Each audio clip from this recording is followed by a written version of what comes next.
அனைத்து உறவுகளுக்கும் வணக்கம். இப்போ நம்ம இன்னைக்கு என்ன பார்க்குறோம்னா, கருப்பு வெள்ளை கலரை பற்றி ஒரு சில தகவல்களை பார்க்கலாம். சரிங்களா? அப்படி பார்க்கும் பொழுது இப்போ என்னன்னா, முதல்ல நம்ம சாமி எடுத்துக்கொள்ளலாம். அப்படி பார்க்கும் பொழுது எப்படின்னா, கோயில் கர்ப்பகிரகம் கருப்பாக தான் இருக்கும். சரிங்களா? அது அந்த கடவுள் சிலைகளும் கருப்பாக தான் இருக்கும். இப்போ அலங்காரம் பண்ணிக்கிறாங்க, அது வேற விஷயம். ஆதி காலத்துல இருந்து கர்ப்பகிரகமும் கருப்பு, சிலைகளும் கருப்பு. அதுல ஜோதி ஏத்துறாங்க, விளக்கு ஏத்துறாங்க. சரிங்களா? அப்போ வெள்ளை கலர் வெளிச்சம் வருது. சரிங்களா? அப்போ கருப்பு வெள்ளை மிக்ஸ் ஆகி வருது. அப்போ நம்ம என்ன ஆராதனை காமிக்கிறாங்க, அதுல இருந்து ஒரு சக்தி வருது. அதுதான் நம்ம சாமி கும்பிடுறோம். விளக்கு ஏத்துனதுக்கு அப்புறம் ஆராதனை காட்டுறதுக்கு அப்புறம் தான் நம்ம சாமி கும்பிடுவோம். சும்மா இருக்கிற எல்லா நேரமும் சாமி கொடுப்போம், அது வேற விஷயம். பூஜை நடக்கிறப்பதான் நம்ம நல்லா வேண்டிப்போம். அப்ப என்னன்னா நமக்கு ஒரு சக்தி கிடைக்குது, ஒரு பவர் கிடைக்குது அப்படின்னு நம்ம அனைவரும் நம்புறோம். சரிங்களா? அதுதான் கருப்பு வெள்ளை கலரு. இப்போ வெள்ளை கலர் எப்படி வருது அப்படின்னு பார்க்கும் பொழுது எல்லா ஒளி நிறங்களும் சேர்ந்து வந்தாதான் வெள்ளை கலரு. உதாரணமா என்னன்னா சூரியன் எடுத்துக்கலாம். சூரியன் வெள்ளை கலர் வெளிச்சத்தை பிரதிபலிக்குது அப்படின்னு. அப்புறம் கருப்பு கலர் எப்படி சொல்றோம்னா ஒளியே இல்லாத நிலை அப்படின்னா ஒளி முழுவதும் உறிஞ்சிக்கிறது. சரிங்களா? அதுதான் கருப்பு நிறம் சொல்றோம். அது சனியை சொல்றோம் ஜோதிட ரீதியா. அப்போ சூரியன் சனி அப்படிங்கிறப்போ சூரியன் என்னன்னா தலைமைத்துவம், ஆளுமை, அதிகாரம், கௌரவம், அப்படியே இந்த மாதிரி உண்மை, நேர்மை, இந்த மாதிரி எல்லா விஷயத்தையும் சொல்றோம். சரிங்களா? இதே சனிங்கிறப்போ எந்த வேலையா இருந்தாலும் சொல்றது, தொண்டர்கள், வேலை செய்பவர்கள், கடினமான உழைப்பவர்கள், எல்லா வேலையும் தயங்காம செய்யக்கூடியவங்க அப்படின்னு சொல்றோம். அப்போ இந்த கருப்பு வெள்ளை ட்ரெஸ் கோடுங்கிறது இந்த கருப்பு வெள்ளையும் சேர்ந்ததுன்னா தலைவரையும் குறிக்கும், இப்போ தொண்டர்களையும் குறிக்கும். இவங்க ரெண்டு பேரும் சேர்ந்துதான் கருப்பு வெள்ளை அப்படின்றத நம்ம எடுத்துக்கிறோம். இப்போ இன்னொரு விஷயம் என்னன்னா, ஜோதிட ரீதியா பார்க்கும் பொழுது கருப்புங்கிறப்ப சனி, வெள்ளைங்கிறது சுக்கிரன். இப்போ பாவக ரீதியா எடுக்கும் பொழுது லாபஸ்தானமான 2-11. சரிங்களா? 2ஆம் இட சுக்கிரனையும் 11 சனியும் குறிக்கிறது. அப்போ 2-11 சுக்கிரன் சனி லாபஸ்தானத்தை குறிக்கிறது. அது பண வருமானத்தை குறிக்கிறது.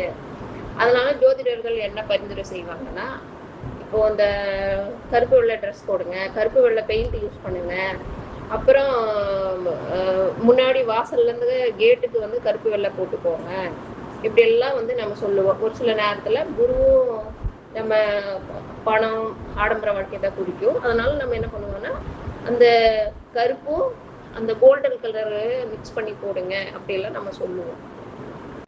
அப்போ கருப்பு வெள்ளை ஆடம்பர வாழ்க்கையை தருது. இப்போ காரு வாங்கணும் அப்படின்னு சொன்னா வெள்ளை கலர்ல கருப்பு கலரு எக்ஸ்ட்ரா பிட்டிங் போட்டு நீங்க கார் வாங்கிக்கோங்க அப்படின்னு சொல்லி கூட ரெஃபர் பண்ணுவோம். கடன்ல இருக்குது அப்படின்னா கூட கருப்பு வெள்ளை நீங்க யூஸ் பண்ணுங்க அப்படின்னு நிறைய இடத்துல நிறைய விஷயம் சொல்லி இருக்கிறோம். பழைய காலத்துல கருப்பு வெள்ளை கலரு எப்படி வந்ததுன்னா இருள் கருப்பு, அப்புறம் வெளிச்சம் பகல் ஒளி, அப்போ வெள்ளை. அப்போ அதனாலதான் மேகங்கள் அப்புறம் பால் அப்படி எல்லாம் பார்த்து வெள்ளை நிறம் வந்தது. இப்போ கருப்பு வெள்ளை சேர்ந்ததுதான் கருப்பு. இப்போ வாழ்க்கை கருப்பு வெள்ளையும் சேர்ந்ததுதான் அப்படின்னு கூட மேடு பள்ளம் கருப்பு வெள்ளை இப்படி மாறி மாறி இரவும் பகல் மாறி மாறி வரும் அப்படின்னு சொல்லிட்டு நிறைய தத்துவங்கள்லாம் நம்ம சொல்லுவோம். அப்போ அறிவியல் என்ன சொல்லுது அப்படின்னா வானவல் நிறங்கள் அனைத்தும் சேர்ந்ததுதான் வெள்ளை கலர். அப்போ எந்த ஒளியும் பிரதிபலிக்கல அப்படின்னா அது கருப்பு கலர் அப்படின்னு சொல்லி நம்ம சயின்ஸ் சொல்லுது. ஒரு வெள்ளை சட்டைங்கிறப்ப ஒளியை பிரதிபலிக்கும், கருப்பு சட்டை ஒளியை உறிஞ்சும். அதுதான் black and white dress use பண்றதுக்கான காரணம் அந்த காலத்துல.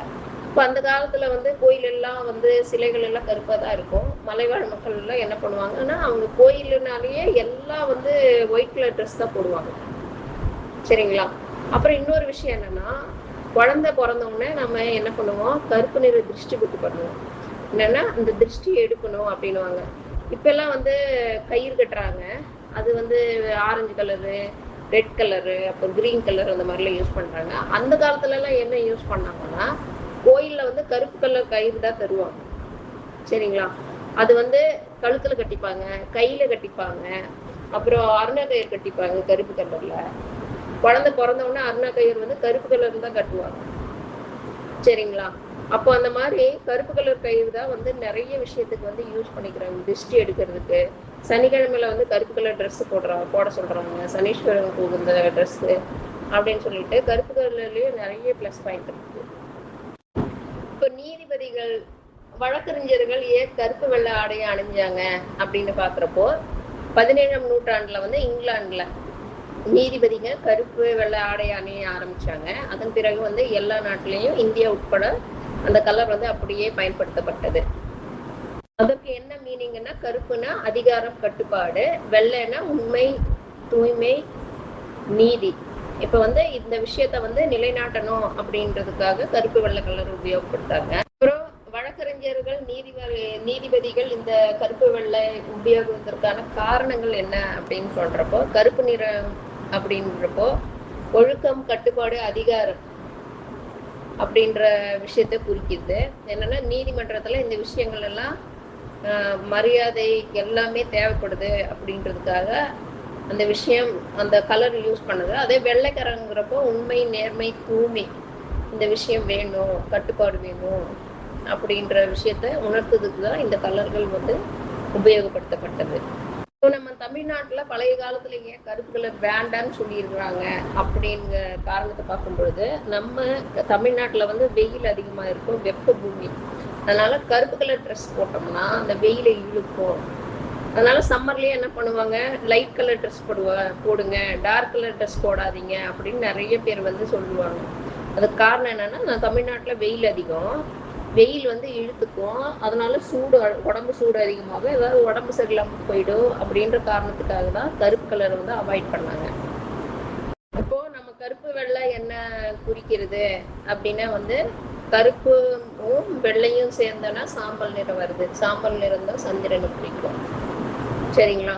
இப்போ வந்து கருப்பு வெள்ளைன்னா நம்ம வாழ்க்கையில நல்லது கெட்டது இருக்கு, இருளும் ஒளியும் சேர்ந்ததுதான் நம்ம வாழ்க்கை, துக்கமும் அமைதியும் சேர்ந்ததுதான் நம்ம வாழ்க்கை, இப்படி நம்ம வாழ்க்கைங்கிறது எல்லாம் கலந்ததுதான் அப்படின்னு சொல்லுது. இப்ப கருப்பு வெள்ளை அதிகமா கடன் இருக்குது, நீங்க கருப்பு வெள்ளை யூஸ் பண்ணீங்கன்னா அந்த கடன்கள் குறையறதுக்கான அமைப்பு இருக்குது.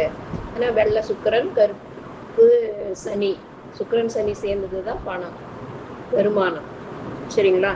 அதனால உங்க வாழ்க்கையில தீர்க்க முடியாத கஷ்டங்கள் இருக்குது அப்படின்னா கருப்பு வெள்ளை ட்ரெஸ் யூஸ் பண்ணலாம், கருப்பு வெள்ளை பெயிண்ட் யூஸ் பண்ணலாம், வெள்ளை கலர் கார் வாங்கி கருப்பு எக்ஸ்ட்ரா பெட்டிங் வாங்கலாம், இல்லை கருப்பு வெள்ளை கலந்த வண்டிகள் வாங்கலாம்.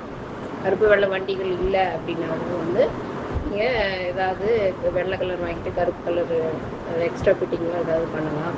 இல்லை சீட் கவர் ஏதாவது போட்டுக்கலாம், சீட்டே கருப்பாக தான் இருக்கும். இந்த மாதிரி வந்து ஏதாவது ஒரு விஷயத்த வந்து ஆக்டிவேட் பண்ணிட்டீங்கன்னா உங்களுக்கு பணம் வரக்கூடிய அமைப்பு இருக்குது. செக் பண்ணிட்டு சொல்லுங்கள். சரிங்களா? இந்த பதிவை கேட்கும் அனைத்து நல்லுள்ளங்களுக்கும் நன்றி கூறி விடைபெறுகிறேன். நன்றி, வணக்கம்.